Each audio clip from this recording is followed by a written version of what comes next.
Sejam bem-vindos à nossa segunda aula, do curso da oficina Nossa Cidade Tem História. Nessa segunda aula a gente vai falar um pouquinho sobre a instalação da freguesia de São Miguel de Cotegipe e o desenvolvimento dessa localidade. Mas antes de falarmos um pouco sobre isso, eu acho importante que a gente recapitule o que aconteceu na nossa primeira videoaula, Na primeira videoaula a gente falou um pouquinho sobre os primeiros habitantes de Cotegipe.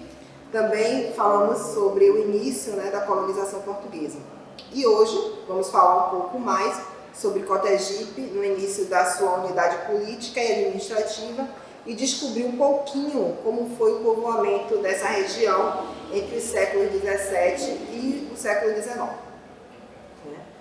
Como a gente falou ali no finalzinho da nossa primeira aula, o início da colonização portuguesa ela vai se dar em 1500, quando a gente tem a presença do primeiro português nas nossas terras. Na verdade, a gente tem o relato dos primeiros portugueses em nossas terras, e de 1500 até 1553 vai ser uma colonização de exploração, e depois a gente tem esse povoamento, essa divisão de Seis Marias e depois, entre Seis Marias e as capitanias hereditárias, que é quando realmente a gente começa a ter pessoas habitando, plantando e vivendo nessas terras portuguesas, que depois vai se chamar de Brasil, após sua independência. Então, assim, é importante também a gente explicar um pouco o que eram essas Seis Marias, que a gente falou na primeira videoaula, mas o que eram essas Seis Marias? Essas Seis Marias foram pedaços de terra que eram destinadas aos portugueses com o intuito de iniciarem povoamentos e cultivos através do plantio de terras virgens. Aqui em Cotegipe temos relatos de dois sesmeiros. Por que de dois sesmeiros, Cláudia? Porque, como eu falei na nossa primeira videoaula, temos ainda poucos relatos e poucos estudos sobre a história de Cotegipe nesse período colonial, nesse início de colonização. Então, os dois sesmeiros que a gente tem registro é o Sebastião Álvares, que a gente vai falar aí um pouquinho mais dele, e o Sebastião de Farias. Mas, com certeza, devem ter existido outros que a gente não conhece. E com o passar do tempo, outros senhores eles foram conquistando essas terras. Então, assim, do século XVII até o século XIX, a gente vai ter o registro de outros donos, de outros senhores de engenhos nessas localidades. E vamos falar um pouquinho mais sobre. Outra coisa que é importante a gente dizer é que no início da colonização portuguesa, os portugueses eles ocuparam todo o litoral. Então, assim, foi um povoamento do litoral brasileiro. E por quê? Se a gente for pensar por que esse povoamento do litoral? Porque os engenhos que foram sendo instalados e construindo ao longo de Cotegipe, ao longo das terras de Cotegipe, estavam inicialmente centralizados na porção de terra que era banhada pela Baía de Aratu, ou pelo rio Cotegipe. Porque naquele período a gente não tinha outro meio de locomoção, outro meio de comunicação que não fosse o marítimo. Então, se você quisesse ir visitar um parente, ou se você fosse comerciante, precisasse vender qualquer coisa, ou até mesmo se você precisasse mandar um recado para alguém, todo esse processo era feito através do mar. Então, assim, não existia veículos nem terrestres e nem tampouco veículos aéreos. Então, havia uma necessidade de você ocupar um lugar onde fosse mais rápido, tanto para a sua locomoção, como para que houvesse o escoamento dessa produção, Porque quando a gente fala que Cotegipe tinha uma quantidade significativa, ou nesse primeiro momento, esses portugueses que foram se instalando aqui, foram construindo e instalando engenhos, a gente tem que pensar que eles estavam produzindo açúcar, né? O primeiro processo, né, essa primeira leva de produção, né, vai ser uma produção voltada ao açúcar. Então, esse açúcar ele vai ser vendido, né, o que costumam dizer, chamar de ouro branco. O açúcar era o ouro branco daquele período. O açúcar fez com que muitos, nesse primeiro momento, ficassem ricos. Então, tudo que era produzido era enviado, de uma certa forma, para a Europa, né? Quando eu digo Europa, Portugal. Porque o Brasil, sendo colônia, ele só podia, nesse primeiro momento, vender para Portugal, e aí sim Portugal vendia para o resto do mundo. Então, por isso que houve, nesse primeiro momento, você tem a instalação desses engenhos nessa parte da cidade, né, do que hoje é nossa cidade, dessa parte da cidade banhada pela Baía de Aratu. Além disso, também é importante que a gente fale que naquele período, mas eu acho que eu já falei isso lá no início, mas eu vou repetir, é importante que a gente diga que Cotegipe, ela fica conhecida como a Porta do Recôncavo. Por que a Porta do Recôncavo? Porque naquela época, para quem saía de Salvador, né, Cotegipe estava no início do Recôncavo, então era a Porta do Recôncavo. Entre os anos de 1559 a 1600, os portugueses, né, o governo português, ele vai começar a criar freguesias. O que seriam essas freguesias? Seriam divisões políticas e eclesiásticas muito frequentes no período colonial, que vai permanecer até o século XIX. As freguesias, elas eram os bairros das cidades, né? De quase todas as cidades. Se a gente for fazer um passeio aí pelo Brasil colonial e imperial, Rio de Janeiro, Salvador, essas cidades mais antigas, né? Recife, todas elas eram divididas por freguesia. Então, essas freguesias eram os bairros. Se a gente fizer um passeio por Salvador, pelo centro de Salvador, a gente vai identificar que todo o bairro antigo de Salvador, ele tem uma igreja. Então, é a Igreja da Sé, a Igreja da Conceição da Praia, a Igreja da Vitória, a Igreja de Santo Antônio, além do Carmo, então, Nossa Senhora do Ó de Paripe. Então, todas essas eram freguesias. E todas têm o nome da sua igreja. Então, a igreja que dava o nome, de uma certa forma, né? A igreja acabava tendo não é que dava o nome, mas aqueles lugares acabavam obtendo o nome da igreja que ali estava. Não seria diferente de Cotegipe. Então, a partir desse momento, Cotegipe passa a se chamar de freguesia de São Miguel de Cotegipe, né? Estávamos ali vizinhos de Paripe, que era a freguesia de Nossa Senhora do Ó de Paripe, e também éramos vizinhos da freguesia de Pirajá e da freguesia do Matuim. Então, todas essas localidades passaram a ser freguesias suburbanas de Salvador. Nessas freguesias, a população, né, elas iam ocupando ali ao entorno daquela igreja, que dava, de uma certa forma, a unidade administrativa, né, e geográfica para aquela localidade.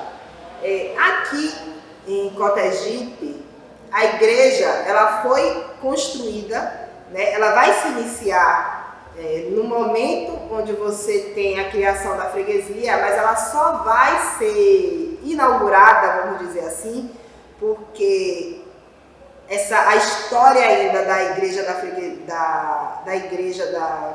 de São Miguel de Cotegipe, eu ainda estou fazendo esse estudo e, ao que me parece, ela nunca foi finalizada, né? ela começa a ser construída, mas ela não é finalizada. Após a criação, né, da freguesia de São Miguel de Cotegipe, entre 1608 e 1610, a gente não tem essa data muito precisa, porque alguns autores falam 1608, outros falam 1610, a gente tem a instalação, a inauguração, vamos dizer assim, da igreja de São Miguel de Cotegipe. Essa igreja que é instalada, né, em Cotegipe, mais especificamente como populares, né, moradores de Simões Filho costumam chamar de Dambe. É no Dambe que se constrói essa igreja. O Dambe, ele tinha uma característica de estar de frente, realmente a igreja foi erguida de frente para a Baía de Aratu, então quem vinha do mar, né, da Baía de Todos os Santos, quem entrava na Baía de Aratu, dava logo de frente com a igreja do Dambe.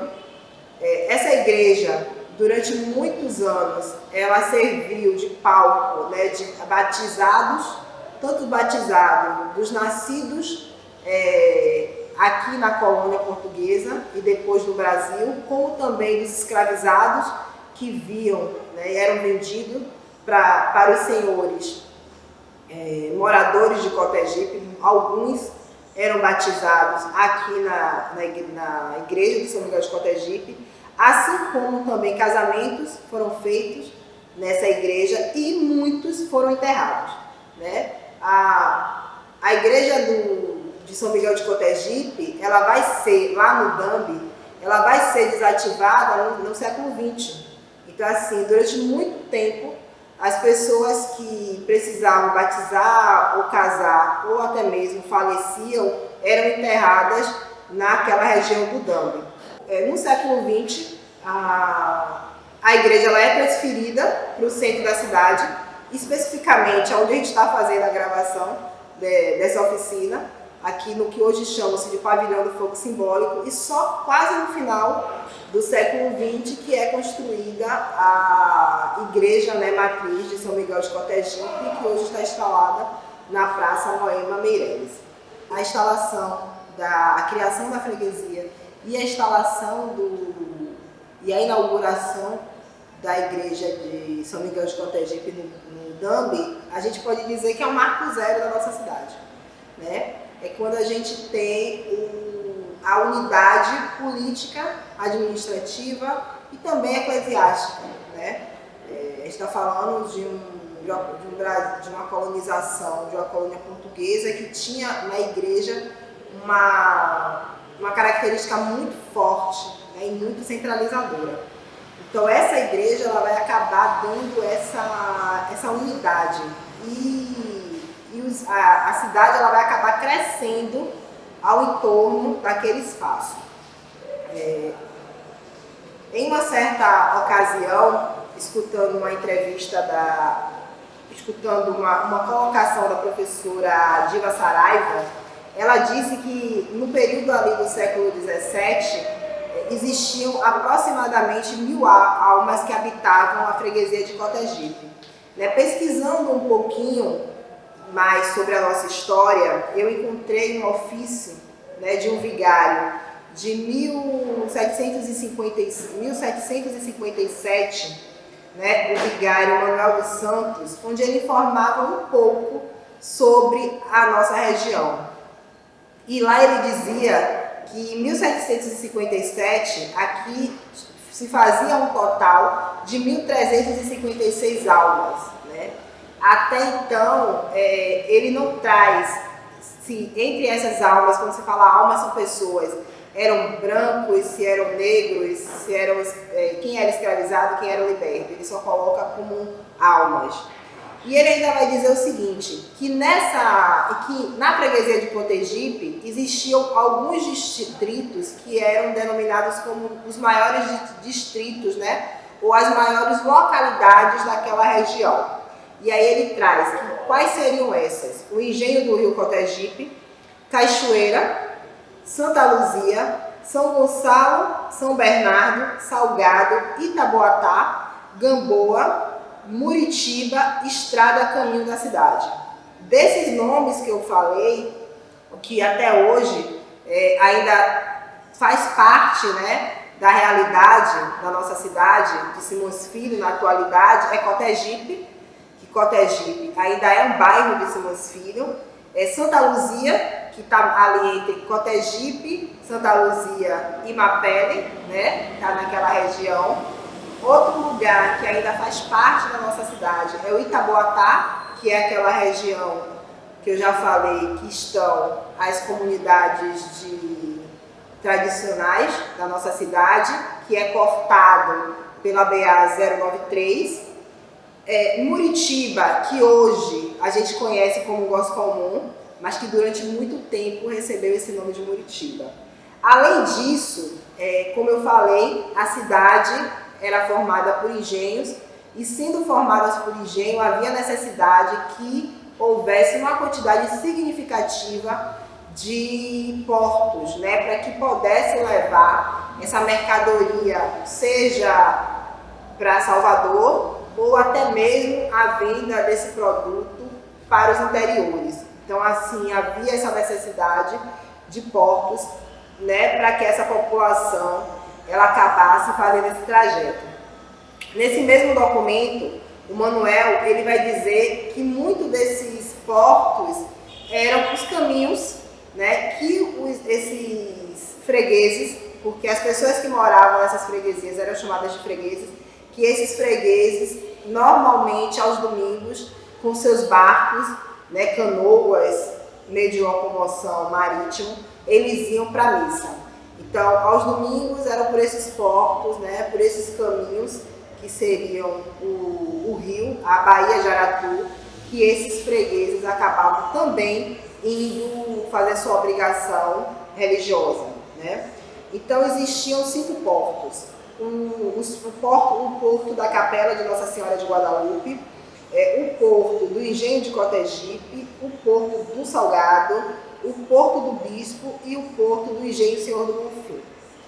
Além desses portos, né, existiam também não apenas a igreja de São Miguel de Cotegipe, ela era a matriz, mas ela também tinha 4 filiais, que eram a de Nossa Senhora de Guadalupe, a de São Gonçalo, de São Bernardo e Nossa Senhora da Guia. Então, quando eu falei lá no início, né, que a igreja matriz era o lugar onde as pessoas se batizavam, casavam e também eram enterradas, não era apenas na igreja matriz. Muitas dessas capelas que faziam parte do engenho de alguns senhores também serviam para essas atividades, né? Então, normalmente, as pessoas que habitavam ali, aquele engenho, né, eles também usavam essas capelas para fazerem essas atividades de batismo, de casamento ou até mesmo de enterro. Uma coisa que é interessante falar é que, a grosso modo, né, a grosso modo mesmo, um exemplo que a gente pode dar, que esses engenhos, eles poderiam ter a função de bairro. Então, ali, naqueles espaços, além da família, né, do senhor do engenho e dos seus escravizados, também existiam pessoas que habitavam aqueles espaços que não faziam parte, nem que não eram escravizados, alguns poderiam ser libertos, né, que conseguiam comprar a sua alforria. A gente vê em algumas documentações que alguns escravizados que pertenciam a senhores dessa região, eles faziam também o trabalho fora ali do engenho, né?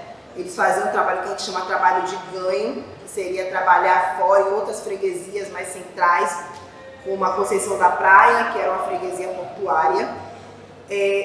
Além desses, né, também existiam pessoas que arrendavam pedaços de terra e ali trabalhavam para aquele senhor, para aquele dono daquela terra, mas usavam parte daquela terra que ele arrendava para sua subsistência também. Então a gente pode dizer que esses engenhos, eles de uma certa forma, já que a gente também tem que pensar, que a gente está falando aí de um período onde a comunicação era difícil, né? Se hoje, para uma pessoa que está no Lobão, é complicado vir para o centro, imagine em 1757. Então, assim, era muito complicado você transitar por essas localidades, né? Então, aqueles espaços acabavam tendo essa função de uma certa forma, né, entre aspas, de bairro. Claro que depois, né, principalmente agora, se a gente for verificar muitos dos engenhos, eles vão virar os bairros, né? Como eu já tinha dito, Cotegipe, Santa Luzia, Engenho Nossa Senhora, o Engenho Santana de Mapele, que virou o bairro de Mapele, e o Engenho de Aratu, que virou o bairro de Aratu. Então, depois, realmente, esses espaços vão se tornar bairros da nossa cidade.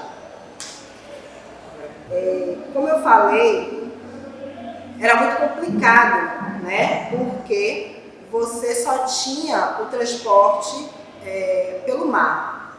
Depois você vai sendo aberto, né? Estradas vão sendo abertas, a Estrada Real vai sendo aberta, a Estrada Real ela também passava por aqui, por Cotegipe, né? Que é a Estrada das Boiadas, que saía de Salvador e seguia para o interior.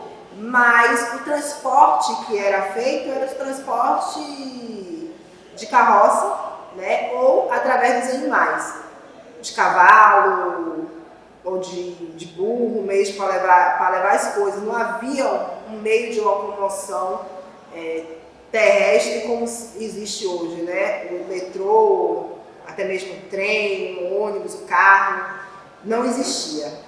Vai ser no século XIX, mais ou menos aí na segunda metade do 19, que um trem, né, o sistema ferroviário, ele começa a ser implantado na Bahia, que é a estrada de ferro da Bahia ao São Francisco. Essa estrada de ferro, ela dá início ali onde é a Jequitaia, né, que é a calçada, e ela ia até Juazeiro. Inicialmente, ela vai parar em Alagoinhas e depois o trajeto ele vai ser feito. Essa estrada de ferro, ela vai passar por Cotegipe. Então, é só no século XIX que você vai ter esse sistema, né? A estação de Mapele, ela é inaugurada em 1860. Hoje, a única parte dessa estação que está em uso é a estação aqui que era antigamente de Água Comprida, que hoje encontra-se no centro da cidade, na Praça Moema Meireles. Então, essa parte da estação ela está em uso, né? E ela serve para fazer o transporte até o porto de Aratu, que fica em Candeias. Então, quando a gente pensa nessa segunda aula, é importante a gente ir amarrando, porque quando a gente pensa, né, nessa segunda aula, pensar, né, falar um pouco da freguesia de São Miguel de Cotegipe, né, dessa instalação dessa freguesia, que você percorre aí pelo menos uns 3 séculos, né, do 17 ao 19, 2 séculos, é tentar amarrar e tentar também resumir, né, em uma aula de 20 minutos um pouco dessa história.